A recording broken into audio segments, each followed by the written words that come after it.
करायचं. बापरे, ही गृहिणी आहे, टिपिकल गृहिणी, लक्षात द्या. फक्त जे शिकलो ते नाही, जे शिकायला मिळेल तेही आपण करायचं. डार्क टोन करून ती हिरोईन वापराल, म्हणजे गोरी घेणार, तिचा टोन तुम्ही डार्क करणार आणि तिला तुम्ही कॅमेऱ्यावरती दाखवणार.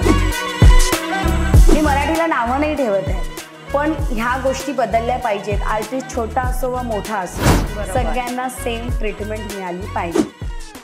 मेहनत सगळीकडे, कोणाला कमी लेखू नका. तो त्याच्या मेहनतीने पुढे जातो. सो आता मला लोक जास्त ओळखतात ते तन्मय पाटेकर म्हणून. तुझी आवडती व्यक्ती प्रतीक्षा पाटील. जे आज बाजारात गेलं ना तरी पण ती पण तन्मय पाटेकरची आई, व्हिडिओ बघणार माझ्याकडे बघणार, व्हिडिओ बघणार माझ्याकडे बघणार.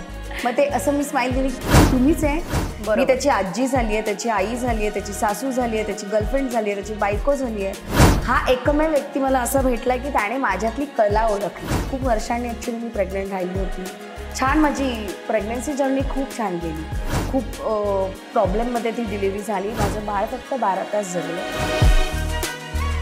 म्हणजे मला हे शेअर करायला खूप आवडेल की मी बाकीचे असे व्हिडिओ बघते ना, किंवा आपण मूवीचे सिरियलचे सीन बघतो ना, बाळ जातं ना तेव्हा ती व्यक्ती वेडी होते, फेकाफेक करते, पण हे असं काही होत नाही. असं म्हणजे माझ्या बाबतीत तरी झालं नाही. खूप रडू येतं. पण बाळ नसल्यामुळे ना तो काळ माझ्यासाठी, जो 6 महिन्याचा काळ होता ना, तो फार कठीण होता निभवणं.